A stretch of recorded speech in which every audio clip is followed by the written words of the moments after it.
सो बिस्मिल्लाहिर्रहमानिर्रहीम, अस्सलाम वालेकुम। मेरा नाम ईशा जुबैर है। I am an FCCA.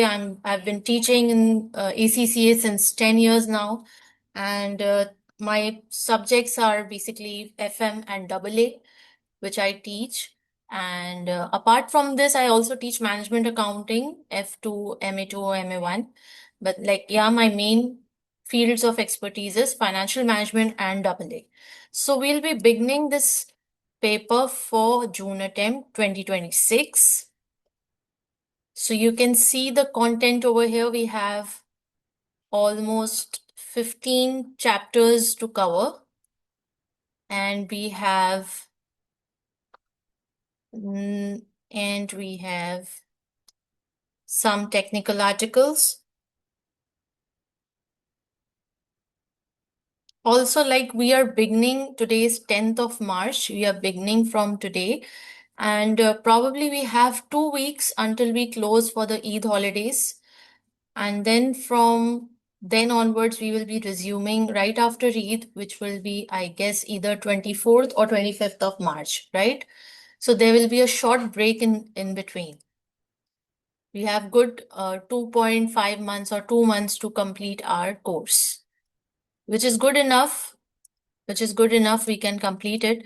However, from your end, we would require that जो जो टॉपिक्स मैं करवाती जाऊं, आप उसी वक्त घर पे ना उसको रिवाइज साथ साथ करते जाओ। अगर आप साथ साथ पढ़ते जाओगे तो कोई मुश्किल नहीं होगी, छोड़ोगे तो टाइम नहीं है जून अटेम्प्ट के लिए।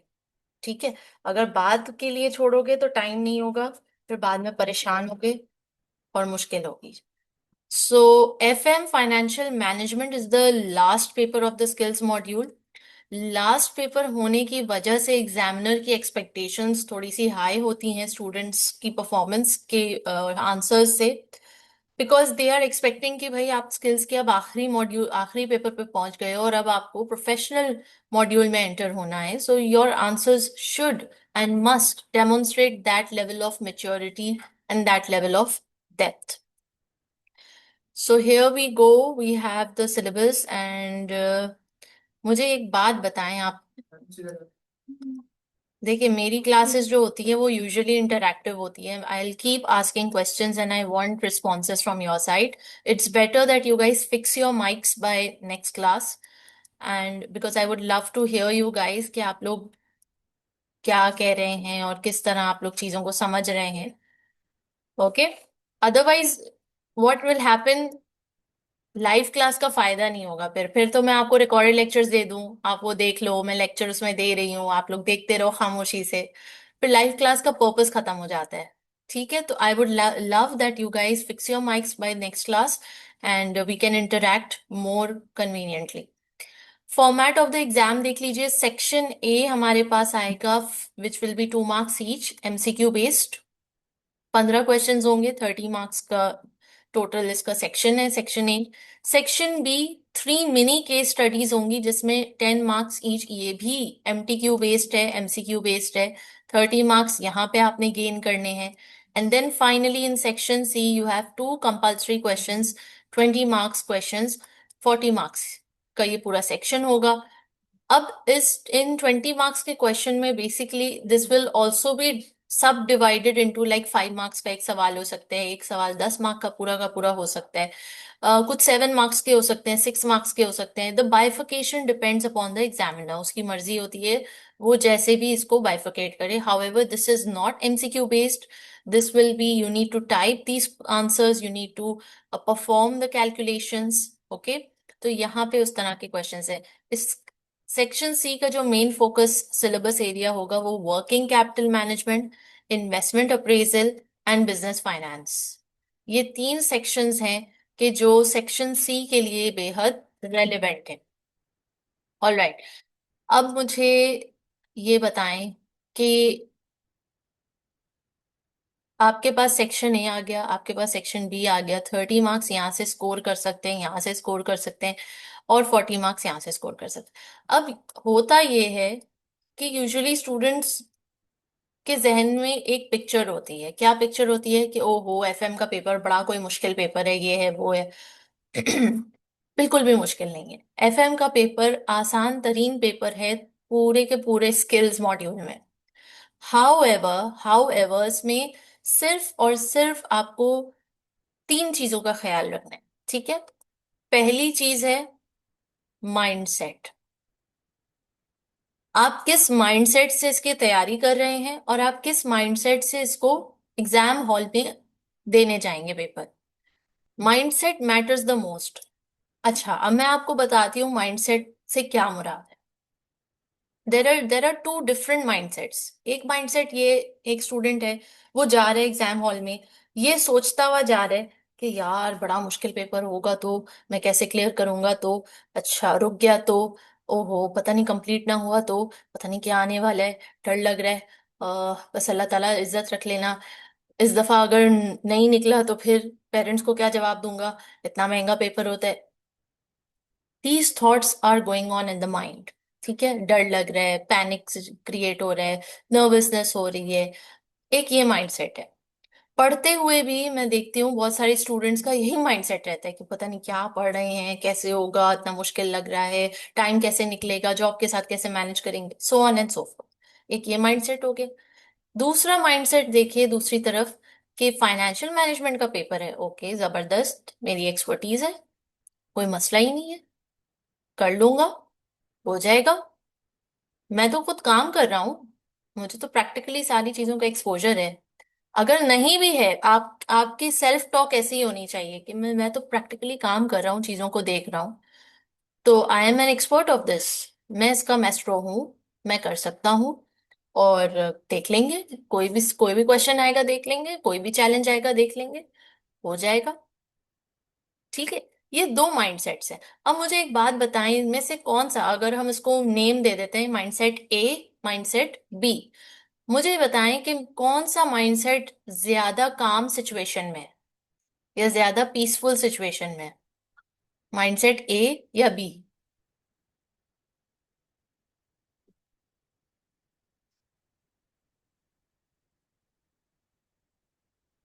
The second one that is the mindset B.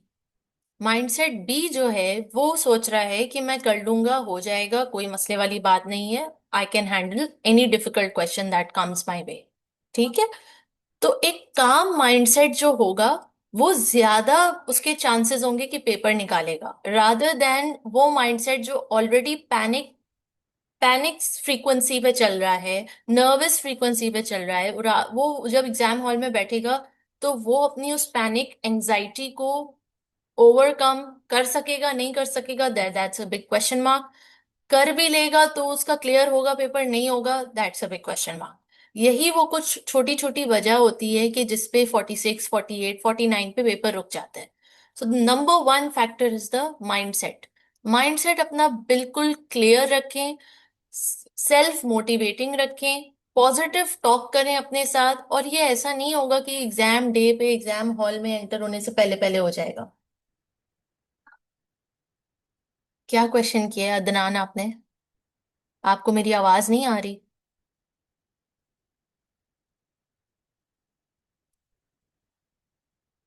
मुझे आपका कोई क्वेश्चन आया ही नहीं है। Okay okay.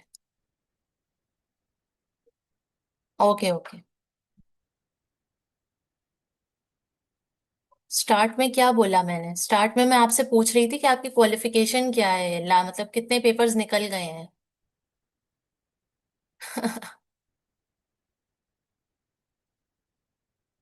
ठीक है, हाँ बता दो, कितने पेपर्स निकल गए हैं और कितने रहते हैं। सीए किया हुआ है, अच्छा।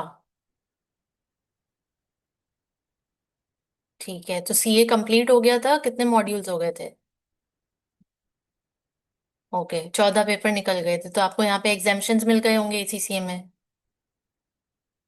कितने पेपर्स के एग्जाम्पशन मिले?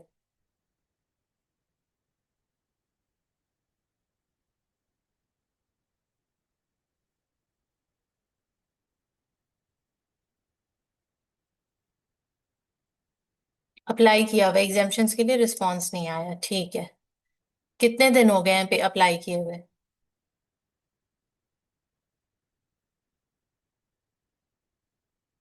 ठीक है, अगर 2-3 दिन में नहीं आता तो दोबारा एक सेंड कर देना। ठीक है, आ जाएगा reply. Okay, let's get back. Hmm. तो आपने अदनान फाइनेंशियल मैनेजमेंट से सिमिलर कोई पेपर पढ़ा हुआ है अपने उसमें सीए में? सही। Cost and management accounting, cost and management accounting तो F5 या F2 में आ जाएगा ना। FM is financial management. Financial management में इन्वेस्टमेंट से रिलेटेड ज्यादा चीजें हैं। सही सही। ठीक है, मैं समझ गई। ठीक है, चलें, let's hope for the best. Hmm. Alright, चले हम वापस आते हैं। माइंडसेट, तो सबसे पहली चीज थी माइंडसेट, जिसका हमने ख्याल रखना है सेल्फ टॉक। सेल्फ टॉक जो है आपने अपने आप से डे 1 से पॉजिटिव रखनी है, और सेल्फ अपलिफ्टिंग रखनी है। अच्छा, नेक्स्ट आ जाइए सेकंड। सेकंड फैक्टर जो है जिसका ख्याल रखना है वो है ACCA स्किल्स। अभी हम इस पे बात करेंगे। तीसरा जो फैक्टर है जिसका ख्याल रखना है वो है टर्मिनोलॉजीज, या इसको हम दूसरे अंदाज में कह सकते हैं, the language of the financial manager. ये 3 चीजों का ख्याल रखना है। टेक्निकल जो आप अभी पढ़ोगे या थ्रू आउट द कोर्स हम पढ़ेंगे, वो अपनी जगह, टेक्निकल नॉलेज अपनी जगह, वो तो उसमें तो कोई दो राय ही नहीं कि टेक्निकल नॉलेज तो आपने गेन करनी ही करनी है, और प्रैक्टिस भी करना ही करनी है, क्योंकि यही बेस है आपकी, ठीक है, यही फाउंडेशन है। हाउएवर, ये 3 ऐसे फैक्टर्स हैं जो कोई बताता नहीं है, और जिसके एब्सेंस की वजह से या जिसकी गैप होने की वजह से स्टूडेंट्स अक्सर 44, 45, 48, 49 इस पे पेपर रुक रहा होता है। जब भी पेपर 40s पे रुक रहा होता है ना, समझ जाओ तुम्हारे पास टेक्निकल नॉलेज थी, तुमने पढ़ा था, मेहनत भी की थी, ये इन तीनों में से कोई ऐसी चीज थी जो रॉन्ग हो गई, जो गलत हो गई। और चौथा, सिली मिस्टेक भी हो सकता है। ऑफ कोर्स सिली मिस्टेक तो एक मतलब वो तो ऑब्वियस है ना कि टेक्निकली कोई चीज आपने, कोई बात आपने गलत कर दी। हाउएवर मेजोरिटी जो मैं देखती हूँ कि 45 और 50 के दरमियान पेपर रुकने का मतलब होता है कि एग्जामिनर जिन चीजों की तलाश में था वो चीजें उसको नजर नहीं आ रही थी। ठीक है, तो अब ये ACCA स्किल्स क्या होती है? What are the ACCA skills? ACCA is the mnemonic. ठीक है, ACCA इज द निमोनिक। एक सेकंड रुकेगा।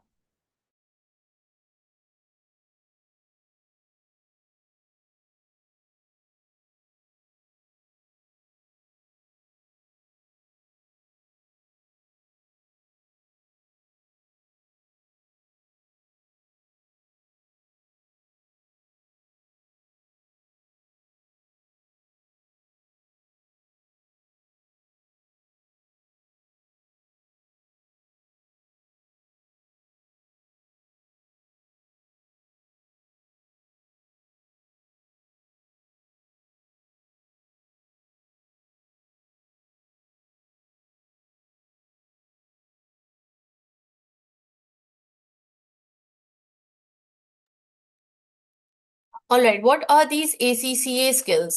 A for analytical skill. What is analytical? क्या मतलब, क्या समझ आता है आपको सुमैया? एनालिसिस किसे कहते हैं?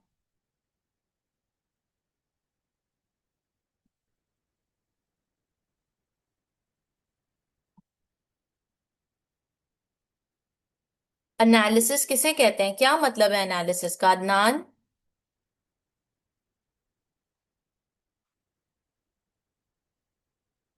Figuring out the details of the case. ठीक है।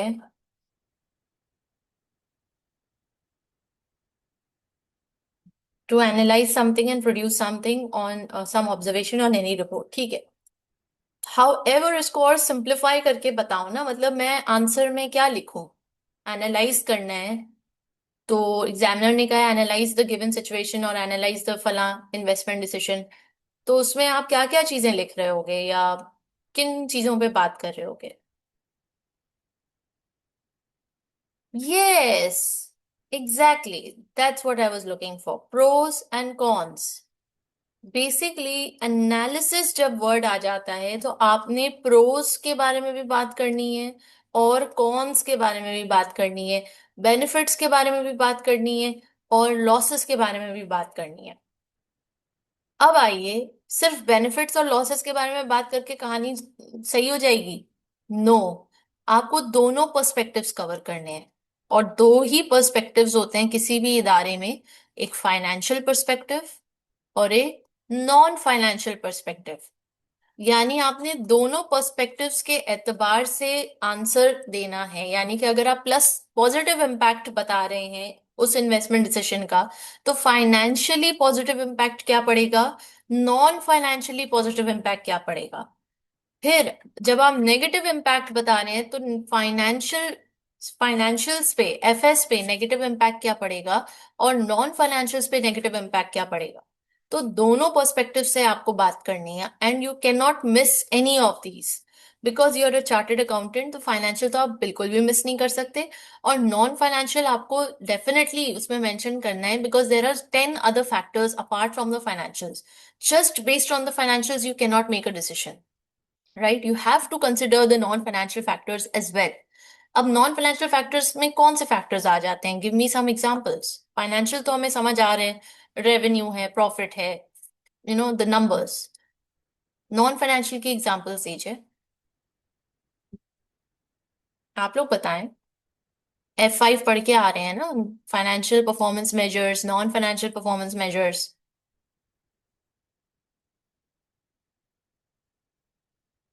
Not on the society, but yes on the organization, basically the stakeholders of the organization, जैसे कि employees, कस्टमर्स, गवर्नमेंट, ठीक है, बैंक्स, ये सब पे क्या असर हो रहा है? A very basic example, you visit a restaurant, ठीक है, अब रेस्टोरेंट की परफॉर्मेंस को इवेल्युएट करना है, फाइनेंशियल तरीके से इवेल्युएट करना है, तो फाइनेंशियल्स आप देख लोगे, एफएस उठा के देख लोगे, प्रॉफिट कितना कमा रहे हैं, सेल्स कितनी हो रही है, इनकम कितना जनरेट हो रहा है, लाइबिलिटी कितनी है सर पे, एसेट्स कितने हैं, you can just check those out, right? However non financials को आप कैसे मेजर करोगे? आप देखोगे कि कस्टमर्स कितनी दफा रिपीट आ रहे हैं, रिपीट कस्टमर्स कितने हैं। अगर रिपीट कस्टमर्स आ रहे हैं तो उसका मतलब food quality is good, food taste is good. आप चेक करोगे कि शेफ्स और जितना भी स्टाफ वहां काम कर रहे हैं वो कितना खुशी, दिल की खुशी से काम कर रहा है, कितना इफेक्टिवली काम कर रहा है, कितना मोटिवेटेड फील कर रहा है, या वो सप्रेस्ड फील कर रहा है। ठीक है, अगर ये इन्वेस्टमेंट डिसीजन लिया जाता है कि जो रेस्टोरेंट के ओनर्स हैं या डायरेक्टर्स हैं वो चाह रहे हैं कि हम इसी रेस्टोरेंट की एक और ब्रांच खोलें, और इस डिसीजन को सुनते ही वहां का स्टाफ, वहां के एम्प्लॉयज, वहां के शेफ्स क्या खुश हैं या नहीं? ठीक है, इसका इम्पैक्ट गवर्नमेंट की तरफ से क्या आ रहा है? यानी कि अगर आप एक और ब्रांच खोलोगे तो क्या गवर्नमेंट आपको अलाउ कर रही है, लाइसेंस दे रही है, या गवर्नमेंट के कुछ कंडीशंस हैं जिसको मीट करना पड़ेगा? बैंक से अगर आप लोन ले रहे हो तो क्या बैंक की कोई ऐसी टर्म्स एंड कंडीशंस हैं जो आपकी वेलफेयर या वेलफेयर ऑफ द कस्टमर्स या वेलफेयर ऑफ योर एम्प्लॉयज पे अफेक्ट कर रहा है? ठीक है, तो ये नॉन फाइनेंशियल फैक्टर्स हो गए। उसके बाद फिर टेस्ट, इंग्रेडिएंट्स, और जो anything related to which is not financial, anything which is not related to the money, which is subjective in nature and which can vary or which depends on different other factors, वो सब non financial में आ जाता है। फिर ये भी हो सकता है कि आपके पास जो शेफ्स काम कर रहे हैं या जो भी स्टाफ काम कर रहे हैं वो कितना छोड़ छोड़ के जा रहे हैं, दैट्स कॉल्ड लेबर टर्नओवर। ठीक है, लेबर टर्नओवर कितना हो रहा है आपके पास, तो ये भी नॉन फाइनेंशियल इंफॉर्मेशन है। इसके अलावा आपके पास कितनी कैपेसिटी है, आपके पास फीडबैक्स कैसे आ रहे हैं, रिव्यूज कैसे आ रहे हैं, आप कितना इसके अलावा एक और वर्ड आता है जो कि मैं बाद में बात करती, लेकिन अब चूंकि मौजू छिड़ी गए, it's called the eco footprint, ecological footprint. आपके इदारे का इकोलॉजिकल फुटप्रिंट क्या है? Now, what is this ecological footprint? Anyone knows?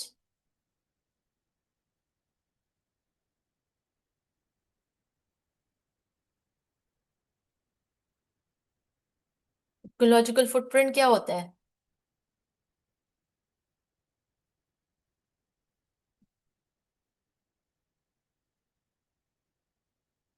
Right. आपके काम से एनवायरनमेंट पर कितना इफेक्ट होता है, वेस्ट वगैरह, या फिर जिसको हम दूसरे अल्फाज में कहते हैं कार्बन फुटप्रिंट। कार्बन फुटप्रिंट, ये जो कार्बन फुटप्रिंट होता है, ये एक इंडिविजुअल का भी होता है और ऑर्गेनाइजेशंस का भी होता है। कार्बन फुटप्रिंट यानी कि मैं इस प्लेनेट से क्या कुछ ले रही हूँ और फिर क्या कुछ दे रही हूँ। Like it's very simple. Inhale, you inhale oxygen and you exhale carbon dioxide. तो मैं इस एनवायरनमेंट से ऑक्सीजन ले रही हूँ और बदले में कार्बन डाइऑक्साइड दे रही हूँ। तो सिंपली कार्बन फुटप्रिंट हर इंसान का होता है कि वो कितना इस एनवायरनमेंट से अच्छी चीजें ले रहे हैं और अपने अंदर से टॉक्सिक चीजें उसको दे रहा है।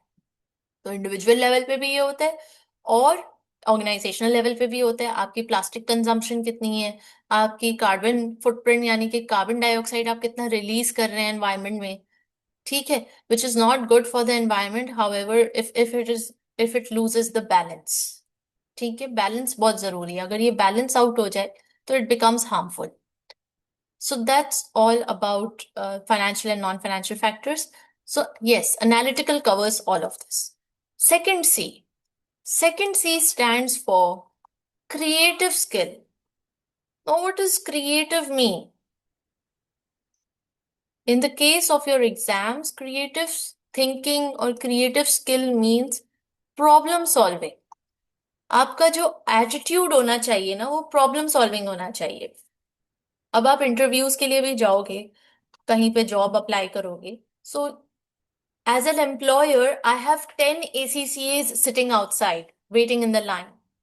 10 के 10 क्वालिफाइड हैं, 10 के 10 के पास ACCA का सर्टिफिकेट है, 10 के 10 ने बहुत स्मार्टली और बहुत जल्दी अटेम्प्ट कर लिया था, क्लियर कर लिए थे पेपर्स अपने।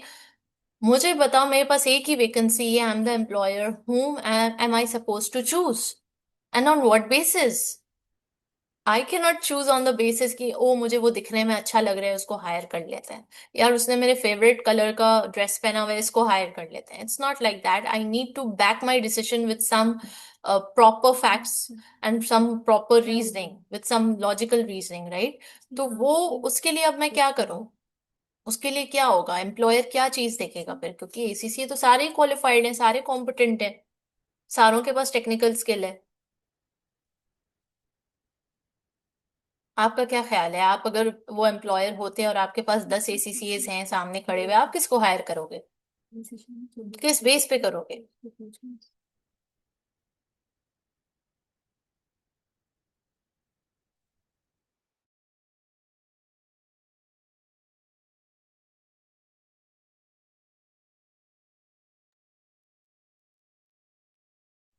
Confidence plus attitude, adaptability, yes. But सबसे अहम चीज, कोई भी एम्प्लॉयर देखेगा कि सामने वाला बंदा कितना पॉजिटिवली चीजों को देखता है, कितना प्रॉब्लम सॉल्विंग एटीट्यूड रखता है। क्योंकि प्रॉब्लम्स तो आएंगे, आप वर्क प्लेस पे हो चाहे आप रियल लाइफ में हो, प्रॉब्लम्स आएंगे, चैलेंजेस आएंगे, but do you have an attitude of solving that problem और do you have an attitude of complaining about the problem? So complainers can, create more chaos for the companies. They can create, they will slow the speed of the organization. In fact, they will create problems for the people who are actually working on the problem, right? Who are actually thinking out a solution. तो इसलिए उनको ऐसे बंदे नहीं चाहिए जो complainers हों, जो हर बात पे सिर्फ कंप्लेन ही करें। फिर कुछ दिन बाद कंप्लेन शुरू हो जाएगी, कंपनी ने तो हमें ये भी नहीं दिया, कंपनी ने तो हमें वो भी नहीं दिया, कंपनी ने ऐसा किया वैसा किया। So they are not looking for people who are just complainers, they are looking for people who are problem solvers. तो वो ये सबसे पहली चीज होती है कि एक एम्प्लॉयर एटीट्यूड चेक करता है बंदे का। They throw a hypothetical scenario in front of you, they throw a situation in front of you, and they actually want to know what's your answer to it. And when they hear the answer, they can figure out कि okay, आपका आपका thought process क्या है? Either you are going towards creating a problem or solving the problem or just complaining about the problem. I hope this makes it clear. Next, C stands for critical thinking, critical skill. Now, what is this critical skill? What do you understand by the word critical?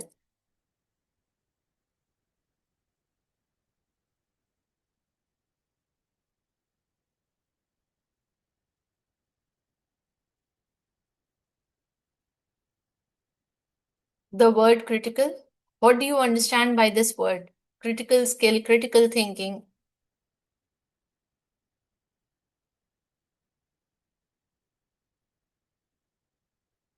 देखें, कभी भी अ, देखो, चाहे life हो, चाहे academics हो, आपको new words आएंगे सामने, ठीक है? ये इवन एग्जाम में भी जरूरी नहीं है कि हर वर्ड का मतलब आपको पता हो. Always try to take out the meaning from the word itself. उस वर्ड के अंदर ही उसका मीनिंग छुपा हुआ है. क्रिटिकल, आपने क्रिटिकल वर्ड कहाँ कहाँ सुना है? किस किस सिनेरियो में सुना है? किस किस सिचुएशन में सुना है? ऐसा तो ये बिल्कुल अनयूजुअल वर्ड तो नहीं है, न्यू वर्ड तो नहीं है. क्रिटिकल वर्ड सुना ही है आपने. जहां एविडेंस चाहिए, ओके. क्रिटिकल का लिटरल मीनिंग अगर हम देखें तो वैसे कहा जाता है कि उसकी कंडीशन बहुत क्रिटिकल है. राइट. उसका एक्सीडेंट हो गया था, कंडीशन बहुत क्रिटिकल है. राइट, हॉस्पिटल सिचुएशंस में. हाउएवर यहाँ पे हम उसकी बात नहीं कर रहे. यहाँ पे हम बात कर रहे हैं, आपने एक और वर्ड सुना होगा, क्रिटिसिज्म. क्रिटिसिज्म. क्रिटिसिज्म किसे कहते हैं? आपने एक और वर्ड सुना होगा, क्रिटिक. कोई नई मूवी आती है, कोई नया ड्रामा आता है, तो उसकी क्रिटिक्स भी साथ में आते हैं कुछ दिन बाद, है ना? उसका रिव्यू. तो क्रिटिक, क्रिटिसिज्म, इसमें क्या छुपा हुआ है? इसका क्या मतलब है?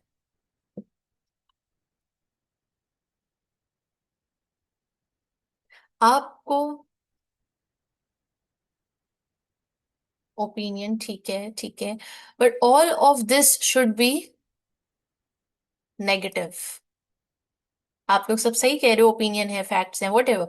क्रिटिक, क्रिटिसिज्म, नेगेटिव, कीड़े निकालना. कीड़े निकालना किसी भी चीज में, किसी भी सिनेरियो में, किसी भी इन्वेस्टमेंट डिसीजन में, किसी भी प्रोजेक्ट में. और वो कीड़े निकालने से मुराद क्या है? कीड़े निकालने से मुराद ये है कि वर्स्ट कम वर्स्ट क्या हो सकता है? वर्स्ट कम वर्स्ट मतलब अगर ये डायरेक्टर ने ये डिसीजन ले लिया, तो वर्स्ट कम वर्स्ट आउटकम क्या हो सकता है? तो being critical means to be able to think the most negative that you can think out of the situation, the most riskiest thing that can ever happen in that situation, the most biggest loss that can happen. Worst come worst क्या होगा? Being critical about it. ठीक है. तो ये हमें skill चाहिए, because हम सिर्फ अकाउंटेंट नहीं है, हम एज एन ऑडिटर भी बहुत सारी जगहों पे विजिट कर रहे होते हैं, जा रहे होते हैं. तो being an auditor we need to have this critical thinking skill. ठीक है. क्रिटिकली हमें सोचना आना चाहिए. सिर्फ हम पॉजिटिव साइड ना देखें, हमें उसकी नेगेटिव साइड भी नजर आनी चाहिए, देखनी आनी चाहिए. और नेगेटिव इस हद तक कि वर्स्ट कम वर्स्ट सिचुएशन क्या हो सकती है, हाईएस्ट रिस्क क्या हो सकता है. अगर हमने ये इन्वेस्टमेंट डिसीजन ले लिया तो हाईएस्ट रिस्क पॉसिबल क्या हो सकता है? Right. Last A stands for anticipatory skill. Anticipation. What is this anticipatory skill? Anticipate कर पाना. क्या क्या होता है इसका मतलब?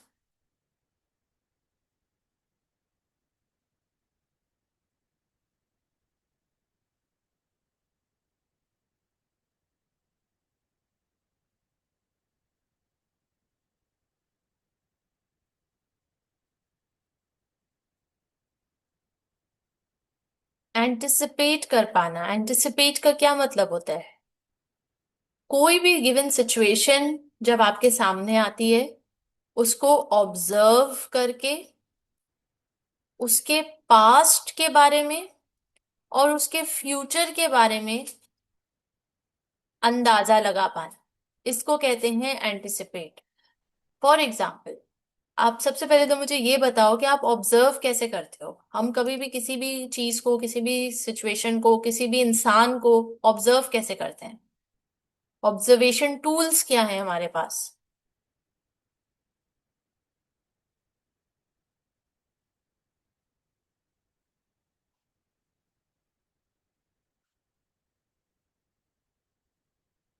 जी. बताइए, give me some answer. How do you observe a situation?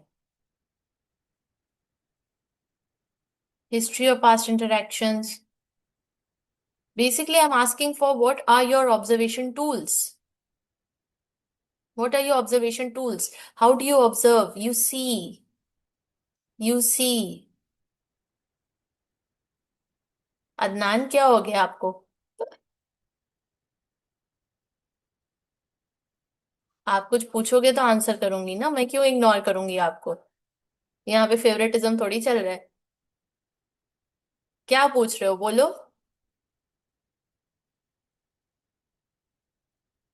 अच्छा भाई, जैसे समझना है समझ लो. ऑब्जर्व मीन्स टू सी.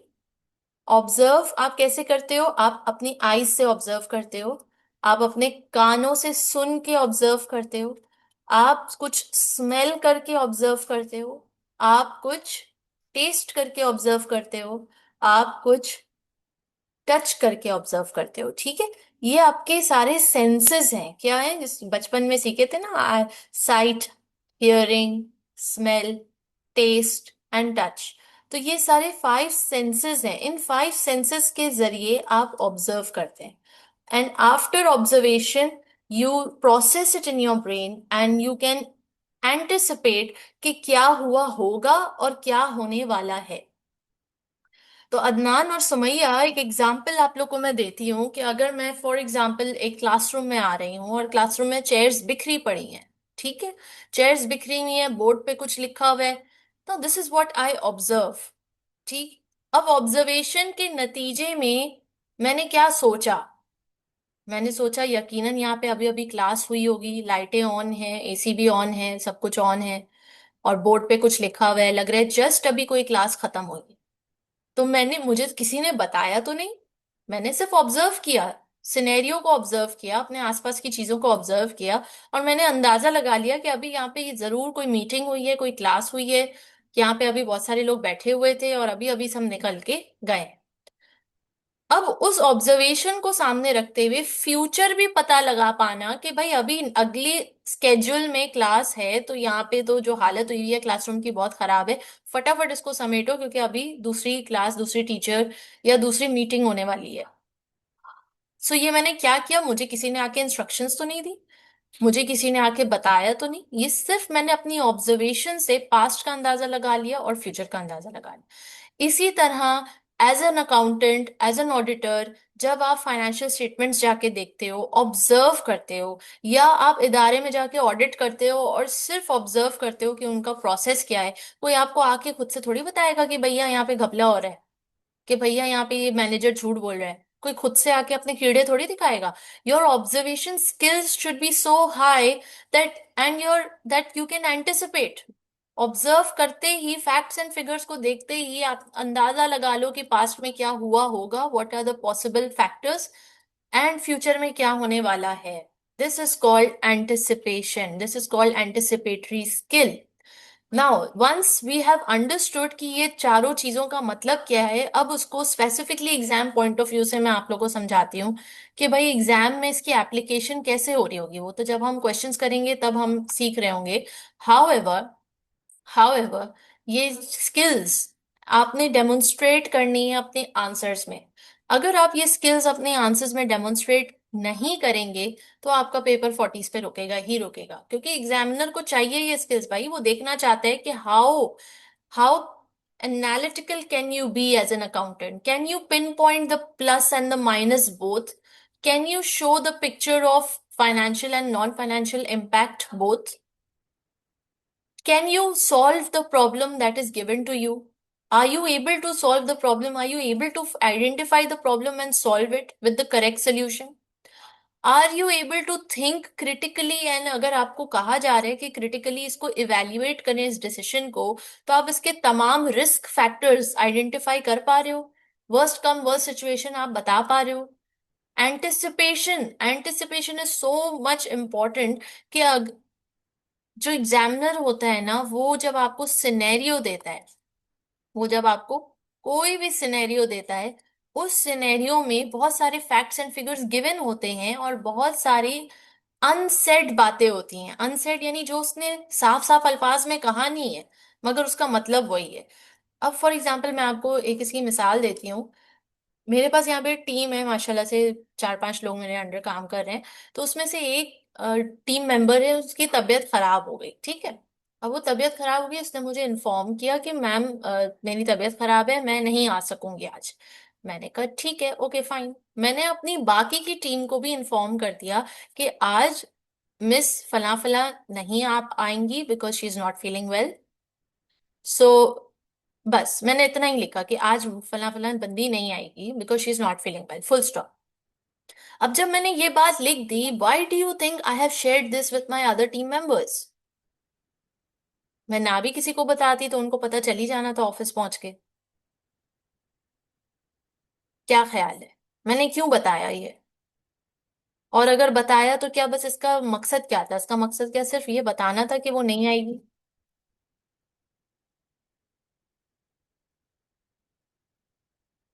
हम्म। आपको क्या लगता है, क्या मेरा मकसद था सिर्फ ये इन्फॉर्म करना कि वो नहीं आएगी?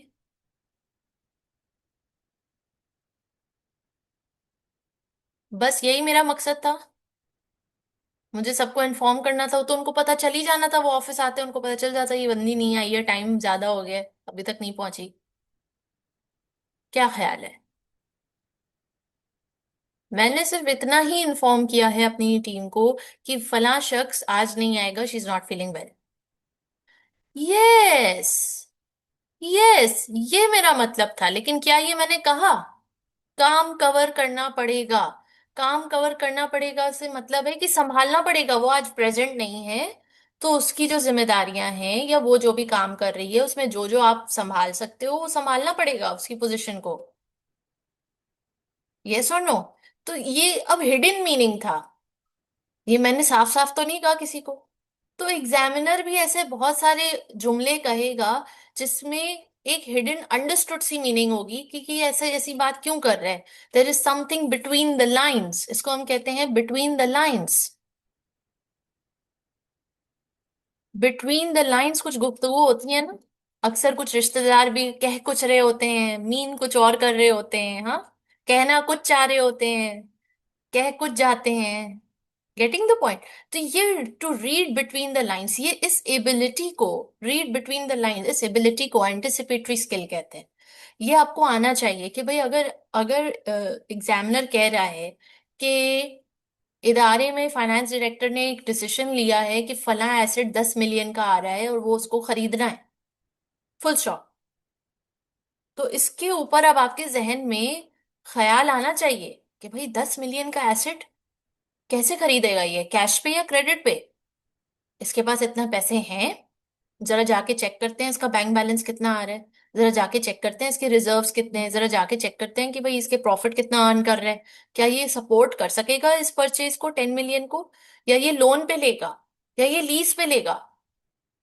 और अगर ये खरीदेगा तो ये किसके किसके नाम पे होगा ये एसेट? अच्छा, अगर इसने ये खरीद लिया है तो क्या इसने रिकॉर्ड सही किया है, as a non current asset record किया है या करंट एसेट रिकॉर्ड किया है? इसने रिकॉर्डिंग में तो कोई गलती नहीं कर दी। इसने अगर इस पे लीज ली है तो क्या लीज पेमेंट्स शो हुई है एफएस में? अच्छा, अगर ये 10 मिलियन का एसेट ले रहा है तो इसके ऊपर तो फिर डेप्रिसिएशन भी होगी। तो क्या डेप्रिसिएशन चार्ज की है, नहीं की? अभी जो इतनी सारी बातें आपके जहन में आई हैं, ये एग्जामिनर ने इसमें से एक भी बात नहीं लिखी हुई थी सिनेरियो में। ठीक है, एग्जामिनर ने सिर्फ इतना कहा था कि फाइनेंस डायरेक्टर ने डिसीजन ले लिया है कि 10 मिलियन का एसेट खरीदना है। एग्जैक्टली, एंटिसिपेटरी स्किल इसी को कहते हैं कि बिहाइंड द सीन जो चल रहा है उसको फिगर आउट करें। और बिहाइंड द सीन का मतलब पास्ट में जो कुछ हो चुका या जो फैक्टर्स थे उस डिसीजन के लिए, एंड देन फ्यूचर में उसका जो भी नतीजा होने वाला है, उसकी रिकॉर्डिंग से लेकर उसकी यू नो एनीथिंग, उसका डेप्रिसिएशन, उसका installation. It could be anything depending upon the scenario कि आपको उसके ऊपर कितनी ही बात करनी है, depending upon the marks. So this is the anticipatory skill. These are the ACCA skills that a student needs to demonstrate in the paper, in the answers. And जहां ये डेमोन्स्ट्रेशन नहीं होती वहां पे मेच्योरिटी नजर नहीं आती स्टूडेंट की। तो एग्जामिनर 49, 48 इस पे रोक देते हैं। ठीक हो गई कहानी। अच्छा जी, यहाँ पे हमने इसको कंप्लीट कर लिया है। हम माइंडसेट के बारे में बात कर रहे थे कि माइंडसेट बहुत इंपॉर्टेंट है। हम बात कर रहे थे एसीसी स्किल्स के बारे में, एसीसी स्किल्स हमने डिटेल में समझ लिए हैं। अब तीसरी चीज है टर्मिनोलॉजी और language of the financial manager. भैया एक बात याद रखो, आप लोग जाते हो ना डॉक्टर्स के पास भी, हॉस्पिटल में, ठीक है? तो जब आप डॉक्टर के पास जाते हो, हॉस्पिटल में जाते हो, वहां पे क्या डॉक्टर आपकी जबान में बात करते हैं या अपनी जबान में बात करते हैं? किसी का भी चेकअप कराने जा रहे हो, अम्मी का, दादी का, अपना, जिसका भी, तो क्या डॉक्टर आपकी जबान में बात करते हैं या अपनी जबान में बात करते हैं? मतलब अगर मैं कहूं कि मतलब कोई पेशेंट है और उसको कोई कोई अजीब सी बीमारी है, तो वो उस अजीब सी बीमारी का आसान नाम लेगा या अपनी जबान में जो उसका नाम है वो लेगा? यस, अपनी जबान में वो बात करेगा। अपनी जबान में बात करने का मतलब है, अपनी जबान में बात करने का मतलब है कि वो अपनी टर्मिनोलॉजीज, जो डॉक्टरी की जबान है, जो मेडिकल लैंग्वेज है, उसमें बात करेगा। वो मेडिकल लैंग्वेज में एक्सरे को एक्सरे ही कहते हैं, अल्ट्रासाउंड को अल्ट्रासाउंड को ही कहते हैं। हम आम इंसानों ने उनकी जबान थोड़ी बहुत सीखी है कि अच्छा, एक्सरे का मतलब होता है जाके अपने कोई हड्डी फ्रैक्चर हो जाए तो एक्सरे की करवाया जाता है। अच्छा, वो मतलब फला चीज हो जाए तो हम अल्ट्रासाउंड करवाते हैं, ठीक है। अच्छा, इस बीमारी को ये नाम कहते हैं। अच्छा, जो दवाइयों के नाम होते हैं वो हम सीखते हैं। हम वो हमें दवाइयों के नाम आसान भाषा में थोड़ी बताते हैं या हमारी जबान में थोड़ी बताते हैं, because they have a different world. और उस दुनिया में, मेडिकल की दुनिया में, मेडिकल लैंग्वेज में बात होती है, और ऐसे मुश्किल मुश्किल वर्ड्स भी होते हैं जो हम और आप समझ नहीं पा रहे होते हैं, हमें नहीं पता होता उनकी टर्मिनोलॉजीज। कुछ जाहिर है डॉक्टर के पास जाते जाते हमने सीख ली हैं, कब किसी के घर में होते हैं कुछ ज्यादा पेशेंट, एक दो पेशेंट होते हैं। जैसे मेरे घर में मेरे हैं एक दादाजी हैं, जो उनकी वजह से बहुत ज्यादा हॉस्पिटल में चक्कर लगते हैं, तो चक्कर लगने के नतीजे में काफी सारी टर्मिनोलॉजी से वाकफियत हो गई है। लेकिन क्या वो आसान भाषा में हमें समझाते हैं? Hardly, they don't even have time to make us explain. बस वो अपनी ही भाषा में बात करते हैं, ठीक है। और इसी तरह हर प्रोफेशनल फील्ड की अपनी एक लैंग्वेज होती है। चाहे आप इंजीनियरिंग में चले जाओ, चाहे आप नासा में चले जाओ, चाहे आप फैशन इंडस्ट्री में चले जाओ, आप मीडिया में चले जाओ, या आप अकाउंटेंसी की दुनिया में आ जाओ, हर प्रोफेशनल वर्ल्ड की अपनी टर्मिनोलॉजीज, अपनी एक लैंग्वेज होती है। या आप वो लॉयर्स वगैरह, जजेस वगैरह की वर्ल्ड में चले जाओ, कोर्ट सिस्टम, आप गवर्नमेंट साइड पे चले जाओ, हर दुनिया की, हर प्रोफेशनल वर्ल्ड की अपनी एक लैंग्वेज होती है। तो यहाँ पर एग्जामिनर की एक्सपेक्टेशन आपसे होती है, एक स्टूडेंट से होती है, कि जब वो आंसर्स ड्राफ्ट करे, जब वो आंसर्स लिखे, तो उसमें वो अपनी भाषा का इस्तेमाल करे, यानी कि अकाउंटेंसी की दुनिया की लैंग्वेज के इस्तेमाल करे, टर्मिनोलॉजीज वैसे यूज करे। पता तो चले is an ACCA, is not a layman, कि जिसको अकाउंटेंसी की कोई भी टर्मिनोलॉजी ही नहीं पता, कोई लैंग्वेज ही नहीं पता। तो कोशिश करें जब आप आंसर्स लिखें तो उसमें यूज करें वर्ड्स को, ऐसे वर्ड्स को जो कि अकाउंटेंसी, या पढ़ते हुए आप देखोगे कि बहुत सारे वर्ड्स ऐसे आएंगे।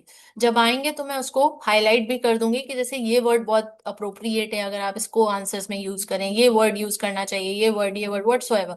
तो वो सारे मैं साथ साथ आपको बताती जाऊंगी। ये छोटी छोटी निटी ग्रिटीज होती हैं, छोटी छोटी बातें होती हैं, जो कि डिफरेंस क्रिएट करती हैं from a pass to a successful attempt, from an successful attempt to an unsuccessful attempt, ठीक है। एंड ये छोटी बातों का ख्याल, वही बात है कि एक स्टूडेंट जो है वो इग्नोर कर देता है, मगर ये बहुत इंपॉर्टेंट है। बाकी जो यूजुअल मिस्टेक्स होती हैं एक स्टूडेंट की, वो यही होती हैं कि silly mistakes, calculation errors, calculation में जल्दबाजी कर दी, और उसमें सही आंसर आते आते गलत, एक जीरो ज्यादा ऐड कर दिया, डेसिमल्स सही पॉइंट्स पे नहीं लिखे। तो ये होता रहता है, ठीक है, ये नॉर्मल है। मगर ये वो मिस्टेक्स थी, या ये वो चीजें थी जो मैं चाह रही थी कि आप लोग डे वन से आप लोग इसे प्रैक्टिस करें, इसको ध्यान में रखें, और इसको सामने रखते हुए एज अ प्रोफेशनल स्टूडेंट आप इस पेपर को देखें, अटेम्प्ट करें, ऑब्जर्व करें, एंटिसिपेट करें, क्रिटिकली सोचें, एनालिटिकली सोचें, और क्रिएटिवली सोचें, और इसको उस तरह से लेके चलें, ठीक है। अच्छा जी, यहाँ तक सब मामला क्लियर है? कोई सवाल, कोई चीज, कोई बात? अदनान? हैं आप गायब हो गए, छोड़ के चले गए। नींद तो नहीं आ रही? हाँ, अब आपका सवाल समझिए कि ये पेपर क्या थ्योरी बेस्ड है या कैलकुलेशन बेस्ड है। तो ये पेपर बेसिकली, इसमें 50-50 है, इसमें कैलकुलेशंस भी हैं और इसमें थ्योरी भी है। How ever, examiner point of view से अगर हम देखें या एग्जाम पॉइंट ऑफ व्यू से देखें, तो अगेन इसी तरह से आ रहा होता है पेपर कि 50% is theory and 50% is calculation based. However it's up to the examiner कि वो चाहे तो इस जून अटेम्प्ट में 70% थ्योरेटिकल पेपर बनाए और 30% जो है आपको कैलकुलेशंस दे। ये सीए के कौन से पेपर से ज्यादा रिलेट करता है तो आप बताएंगे ना, सीए आपने पढ़ा है, मैंने थोड़ी पढ़ा है। मैं तो एसीसी एफसीसी हूँ। आप बताएं आपके कौन कौन से पेपर से ये आपको रिलेट कर रहा है। ये फाइनेंशियल अकाउंटिंग नहीं है, ये फाइनेंशियल मैनेजमेंट है। फाइनेंशियल अकाउंटिंग F3 की तरफ चला जाता है, रिपोर्टिंग की तरफ चला जाता है, स्टैंडर्ड्स की तरफ चला जाता है। फाइनेंशियल मैनेजमेंट का जो पेपर है ये बेसिकली, जैसे कि मैंने आपको शुरू में भी बताया अदनान, इन्वेस्टमेंट बेस्ड है। कि एक ऑर्गेनाइजेशन है, उसके पास, अभी हम पढ़ेंगे भी थोड़ा देर में, कि उसके पास इन्वेस्टमेंट के कुछ ऑप्शंस हैं। ABCD प्रोजेक्ट्स हैं, वो कौन से प्रोजेक्ट में इन्वेस्ट करे। ठीक है। फिर उसके बाद इसके अलावा और भी चीजें हैं जैसे कि कैपिटल वगैरह। कैपिटल कहाँ से जनरेट करें। नहीं, इसमें इनसाइड ऑर्गेनाइजेशन की अकाउंटिंग नहीं है अदनान। इसमें नहीं। ठीक है, it's a different paper, it's different from management accounting and different from financial accounting. However if you still ask तो it's little bit similar to management accounting. However ये मैनेजमेंट अकाउंटिंग का नहीं है, मैंने जैसे आपको कहा अगेन, ये फाइनेंशियल मैनेजमेंट है। और इसका जो वर्ड है financial management, financial, finance, finance मतलब क्या, बताइए।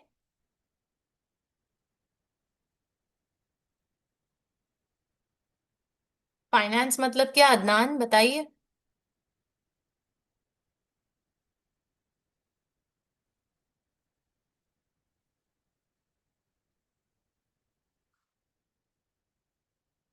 फाइनेंस का मतलब होता है पैसा, मनी।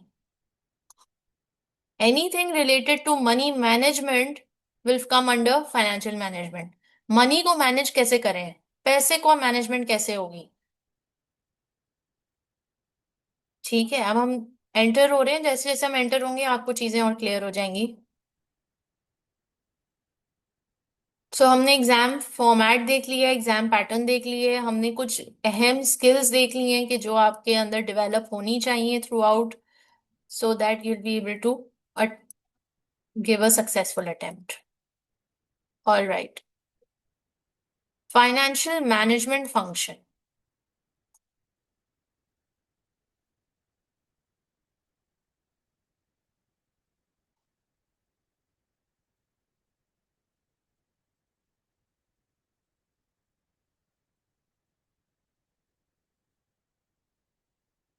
जी अदनान पूछिए।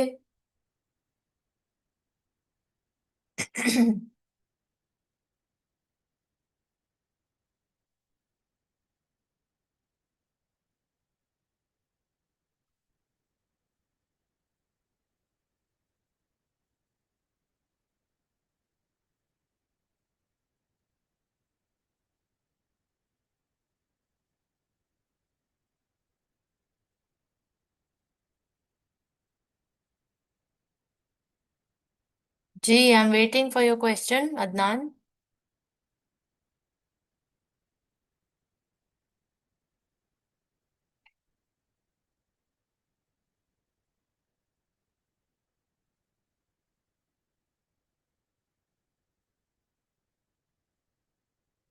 May be not.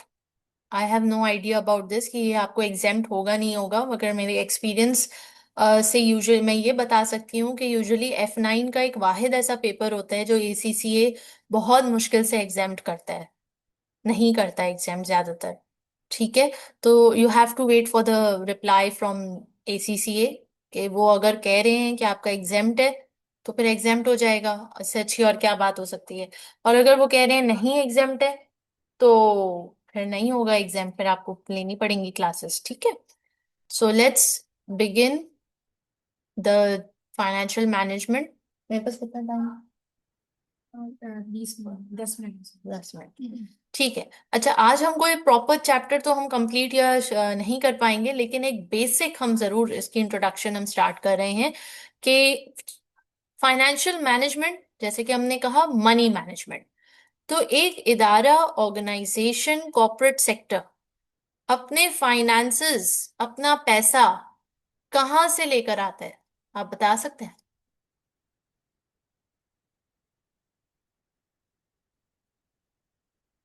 यानी कि किसी भी इदारे या कॉर्पोरेट सेक्टर का सोर्स ऑफ फाइनेंस क्या होता है, जहां से उसके पास पैसे आते हैं, source of finance.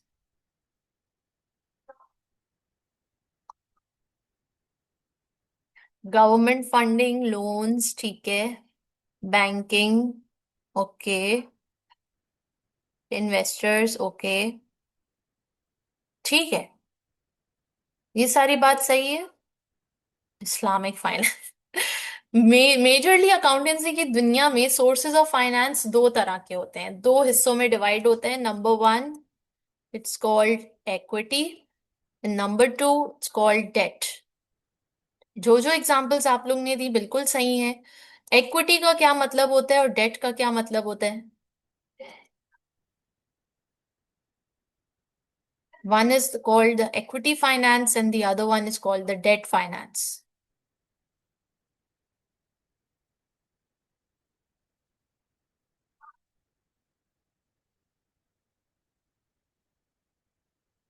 Yes, equity finance basically आप एज अ ऑर्गेनाइजेशन अपने शेयर्स मार्केट में इशू करते हैं, और शेयर्स जो हैं जब मार्केट में इशू करते हैं, पब्लिक उसको खरीदती है, तो वहां से आपके पास पैसा आता है।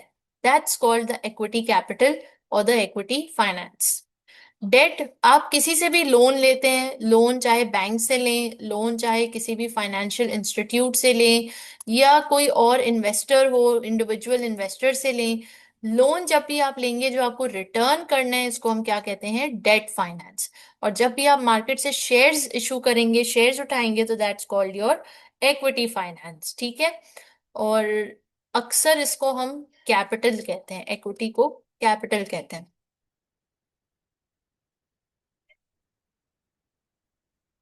डिबेंचर्स, बॉन्ड्स, यस, ये आपका डेट फाइनेंस में आ जाता है। ठीक हो गया।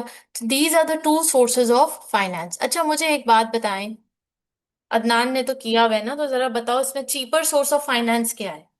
Cheaper source of finance.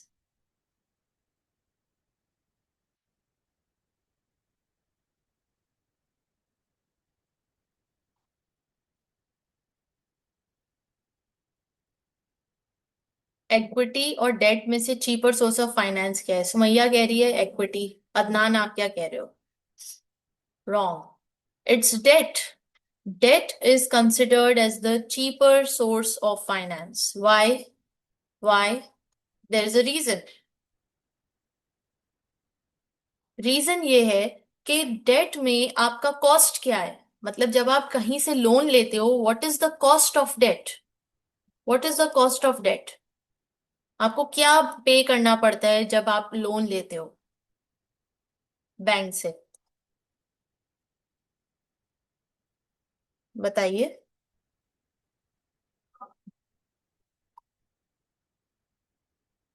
जब आप बैंक से लोन लेते हैं तो बदले में आप बैंक को क्या देते हैं?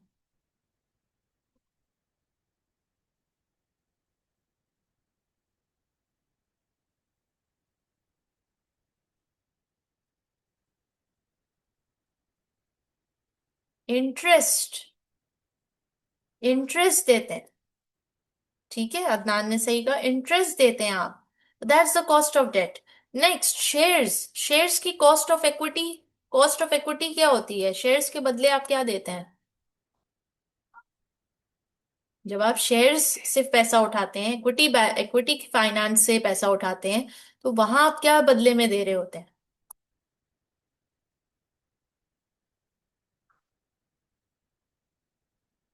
It's dividend. इट्स डिविडेंड, आप पे करते हैं डिविडेंड्स। जैसे यहाँ पे इंटरेस्ट पे किया जा रहा है, यहाँ पे डिविडेंड पे किया जाता है, हर शेयर पे डिविडेंड्स होते हैं। इसके अलावा जब आप शेयर्स रखवाते कहाँ हो? शेयर्स आप कहाँ रखवाते हो? हवा में तो नहीं रखवाओगे ना। आपने कहा कि पीस ऑफ पेपर है, विच इज करेक्ट, मगर वो कहाँ रखवाओगे? कैसे पब्लिक तक ये इंफॉर्मेशन पहुंचेगी कि ये फला कंपनी अपने शेयर्स इशू कर रही है?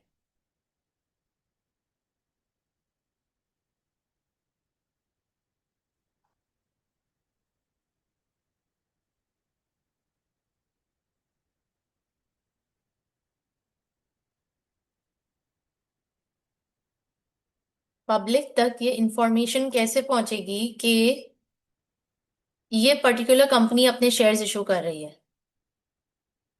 It's not via banks, it's via stock exchange. ठीक है, स्टॉक एक्सचेंज या स्टॉक मार्केट। स्टॉक मार्केट में आप अपनी शेयर्स रखवाएंगे और वहां से पब्लिक तक इंफॉर्मेशन पहुंचेगी कि हाँ, ये फला कंपनी के शेयर्स इशू हुए हुए हैं, क्या हमें इसको परचेज करना है, नहीं करना है। तो आपको क्या लगता है, स्टॉक मार्केट फ्री में आपके शेयर्स रख लेगी? क्या स्टॉक मार्केट अपना कोई चार्जेस नहीं लेगी, सर्विस चार्जेस?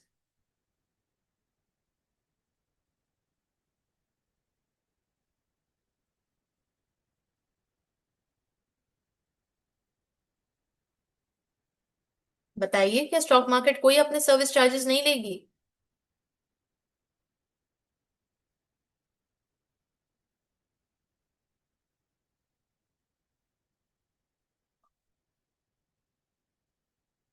ऑफ कोर्स लेगी, ऑफ कोर्स लेगी। वो अपने सर्विस कॉस्ट भी लेगी। उसके साथ साथ स्टॉक मार्केट पे आपकी कंपनी शेयर्स तब तक इशू नहीं कर सकती जब तक आपकी कंपनी रजिस्टर्ड ना हो। So your company has to be registered, and it has to be registered with the registrar. तो रजिस्ट्रार के साथ रजिस्टर होने के लिए कुछ लवाजमात होते हैं, कुछ डॉक्यूमेंटेशंस होती हैं, कुछ फीसेस होती हैं जो पे करनी पड़ेंगी। इतना आसान नहीं होता अपनी कंपनी को रजिस्टर करवाना। उसके कुछ लवाजमात होते हैं, कुछ कंडीशंस होती हैं, कुछ प्रोटोकॉल्स होते हैं, कुछ डॉक्यूमेंटेशंस होती हैं। फिर जाकर कहीं आपकी कंपनी रजिस्टर होती है। फिर जाकर कहीं आप स्टॉक मार्केट को फीस देकर अपने शेयर्स वहां पे रखवा सकते हो। तो it's not easy, and it's not therefore cheap. Cheap नहीं है, ये एक्सपेंसिव सोर्स ऑफ फाइनेंस है। इक्विटी फाइनेंस रेज करना एक्सपेंसिव सोर्स ऑफ फाइनेंस है, क्योंकि अब ऐसा, अब जैसे आप बैंक के पास गए, बैंक से आपका कॉन्ट्रैक्ट हुआ और आपके पास पैसे आ गए, लोन मिल गया आपको, इट्स दैट इजी। और उसके ऊपर आपको महीना या सालाना इंटरेस्ट देना है, that's all.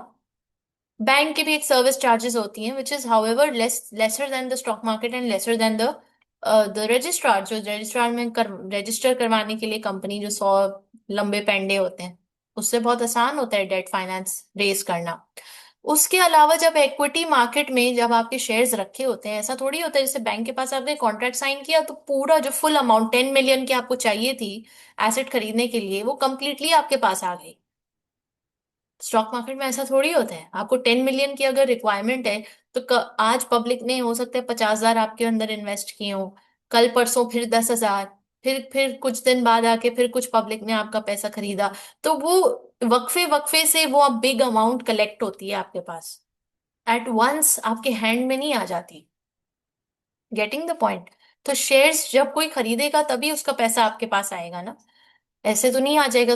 It is expensive source of finance, expensive source of finance. Yes, loans are any day cheaper than the equity finance. अब आइए, हर इदारे के ऊपर एक जिम्मेदारी होती है कि वो अपना इक्विटी डेट रेशियो मेंटेन करे। क्या मेंटेन करे? Equity debt ratio. ऐसा नहीं होता कि एक कंपनी है वो अपना तमाम का तमाम फाइनेंस इक्विटी से रेज कर ले, और ऐसा भी नहीं होता कि एक कंपनी है वो अपना तमाम का तमाम फाइनेंस डेट से रेज कर ले। तो क्या होता है, दोनों में से रेज करना होता है, और दोनों में से थोड़ा थोड़ा थोड़ा इक्विटी कैपिटल भी होना चाहिए, थोड़ा डेट कैपिटल भी होना चाहिए, और इन दोनों का रेशियो बैलेंस करना, this is what is called debt equity ratio. ये जो डेट बाय इक्विटी रेशियो है, ये बैलेंस होना चाहिए। यानी अगर कोई कंपनी है वो बोल रही है कि भाई मेरा डेट इक्विटी रेशियो 60-40 है, तो इसको मेंटेन करना भी बहुत जरूरी है। आप अगर कोई, अगर इसका बैलेंस आउट होता है तो उसका इम्प्रेशन स्टेक होल्डर्स के ऊपर जाता है, उसकी इमेज स्टेक होल्डर्स के ऊपर जाती है, परसेप्शन जाता है। क्योंकि जैसे कि हमने कहा कि अकाउंटेंसी की दुनिया में डेट अगर एक कंपनी लेती है, डेट के जरिए फाइनेंस रेस करती है, तो उसका मतलब क्या, cheaper source of finance. However इसका दूसरा परसेप्शन सुनिएगा, ध्यान दीजिए अदनान, सुमैया ध्यान दीजिए, इसका दूसरा परसेप्शन ये है कि शेयर होल्डर्स जब फाइनेंशियल स्टेटमेंट्स पढ़ते हैं, कोई भी स्टेक होल्डर फाइनेंशियल स्टेटमेंट्स पढ़ते हैं और वो देखते हैं कि अरे बाबा, इस कंपनी का तो डेट फाइनेंस इतना ज्यादा है, तो दो परसेप्शन जहन में आते हैं। एक ये कि ये इसको इसको चुकाएगा कैसे, पे बैक कैसे करेगा, ये तो खुद उधार में डूबा हुआ है, ये तो खुद कर्जे में डूबी हुई है कंपनी, ये कैसे चुकाएगी। ठीक है, एक ये इमेज, एक ये परसेप्शन लोगों का बनता है। दूसरा परसेप्शन जो बन सकता है कि उरी बाबा, इतना डेट लिया हुआ है, इतना उधार लिया हुआ है, मतलब ये समझता है कि ये चुका सकता है तभी इतना उधार लिया हुआ है ना, तप्पड़ है तो उधार लिया है ना। गेटिंग द पॉइंट, ये दो अलग अलग परसेप्शंस बनते हैं स्टेक होल्डर्स के, और आप इसको कंट्रोल नहीं कर सकते। आप एज एन ऑर्गेनाइजेशन इस परसेप्शन को कंट्रोल नहीं कर सकते कि पब्लिक ओपिनियन है। एक एक एक हिस्सा, एक सेगमेंट, एक ग्रो बोल रहा है कि यार ये तो कर्जे में डूबी हुई है कंपनी, है तो कभी भी वो फ्लॉप हो जाएगी या बैंकरप्ट हो जाएगी, ये कैसे चुकाएगी इतना कर्जा। और दूसरी तरफ दूसरे लोग बोल रहे हैं कि नहीं, ये तो अच्छा साइन है कि ज्यादा डेट है, इनके अंदर इतना तप्पड़ है तो इन्होंने लोन लिया है ना, और बैंक ने समझा है कि ये लोन वापस कर सकते हैं तभी तो बैंक ने इनको लोन दिया है, नहीं तो बैंक क्यों loan they. Getting the point. तो एक ये परसेप्शन है, एक ये परसेप्शन है। अब आई है इक्विटी। अब किसी का इक्विटी फाइनेंस बहुत ज्यादा है किसी कंपनी का, तो उसमें ये परसेप्शन एक बन सकता है कि इक्विटी फाइनेंस ज्यादा है तो एक्सपेंसिव है, एक्सपेंसिव सोर्स ऑफ फाइनेंस है तो मतलब यार ये तो डिविडेंड्स भी देने पड़ेंगे, डिविडेंड्स भी देने पड़ेंगे तो ये कंपनी के तो बहुत सारे शेयर होल्डर्स हैं, कोई भी कंपनी डिसीजन लेगी, शेयर होल्डर, कोई भी शेयर होल्डर बीच में आड़े आ सकता है, यू नो प्रॉब्लम्स क्रिएट कर सकते हैं इदारे के लिए, डिसीजन मेकिंग स्लो हो जाएगी। तो ये भी परसेप्शन है। रियलिटी क्या है, रियलिटी तो जब आप इन्वेस्ट करेंगे उस कंपनी में तो आपके साथ जो जो होगा वो आपकी रियलिटी होगा। और जरूरी नहीं कि हर शेयर होल्डर का एक्सपीरियंस सेम कंपनी में सेम हो, हर एक का डिफरेंट होता है, तो इट डिपेंड्स। ठीक है, तो reality is always debatable. However perceptions, yes there are so many perceptions. चलें जी, अब आइए नेक्स्ट आगे बढ़ते हैं। तो ये कुछ बेसिक बात थी जो हमने करी। अब हम नेक्स्ट क्लास में इंशाल्लाह हम जो शुरू करेंगे वो हम सेक्शन सी के टॉपिक से शुरू करेंगे। क्यों? क्योंकि सेक्शन सी सीआरक्यू बेस्ड है, आंसर ड्राफ्टिंग है, तो इसलिए हम वहां से शुरू करेंगे। वर्किंग कैपिटल हमारा पहला टॉपिक होगा, वर्किंग कैपिटल हमारा पहला टॉपिक होगा। हम वर्किंग कैपिटल मैनेजमेंट से स्टार्ट करेंगे और वर्किंग कैपिटल मैनेजमेंट को कंप्लीट करेंगे। ठीक है, फिर उसके बाद इन्वेस्टमेंट अप्रेजल पे जाएंगे, फिर उसके बाद बिजनेस फाइनेंस पे जाएंगे। ये तीन मेजर टॉपिक्स कंप्लीट करने के बाद जो छोटे मोटे टॉपिक्स हैं एमसीक्यूज के लिए, एमटीक्यूज के लिए, हम फिर बाद में उसको डील करेंगे। ठीक है, क्योंकि टाइम शॉर्ट है, 2.5 महीने हैं हमारे हाथ में कोर्स कंप्लीट करने के लिए। So I would like to start the course from the main topics. ठीक है, जो मेन टॉपिक्स हैं, जो बिग टॉपिक्स हैं, जो सीआरक्यूज को एड्रेस कर रहे हैं, क्योंकि छोटे मोटे टॉपिक्स वो हमारे हो जाएंगे, लेकिन जो मेजर टॉपिक्स हैं जब हम वो शुरू में, वो कहते हैं ना ईट द फ्रॉग फर्स्ट, यानी जो मुश्किल काम है वो पहले करके खत्म कर लो ताकि बाद में टेंशन नहीं हो। ठीक है, कोई सवाल यहाँ तक? आज की क्लास हम यहीं तक रख रहे हैं, नेक्स्ट क्लास में हम वर्किंग कैपिटल से इंशाल्लाह शुरू करेंगे। पीडीएफ आपसे शेयर कर दी जाएंगी। आपने परचेज क्या करना है, आपने रिवीजन किट्स अपनी खरीद के रखनी है, क्योंकि रिवीजन किट्स हम पास्ट पे जो भी क्वेश्चन प्रैक्टिस होगी हम रिवीजन किट से कर रहे होंगे। ठीक है, इसके अलावा आपको सॉफ्ट कॉपीज दोनों की मिल जाएंगी, आपकी मर्जी है आपने फिजिकल कॉपी खरीदनी है नहीं खरीदनी। हाउएवर आई वुड रेकमेंड कि फिजिकल कॉपी रिवीजन किट की तो लाजमी होनी ही चाहिए। एग्जाम से पहले 3 टाइम्स हमें रिवीजन किट कंप्लीट करनी है। हमें एक अटकल आनी चाहिए कि हमें क्वेश्चन से पिक कैसे करने हैं पॉइंट्स, और फिर उसकी आंसर ड्राफ्टिंग कैसे करनी है, और आंसर ड्राफ्टिंग के दौरान एसीसीए स्किल्स को डेमोन्स्ट्रेट कैसे करना है, लैंग्वेज को कैसे इनपुट करना है। तो ये कुछ चीजें हम देख रहे होंगे meanwhile we are covering the technical part of it. Classes हमारी इंशाल्लाह हफ्ते में थ्राइस अ वीक हो रही होंगी। प्रोबेबली हम एक क्लास 2 घंटे की तो मिनिमम होगी ही होगी, जिस दिन हम क्वेश्चन प्रैक्टिस कर रहे होंगे उस दिन 2.5 घंटे भी हो सकते हैं। ठीक है। चले जी। और कोई चीज जो आप लोग पूछना चाह रहे हो तो पूछ लो, नहीं तो फिर हम यहीं पे अल्लाह हाफिज करते हैं।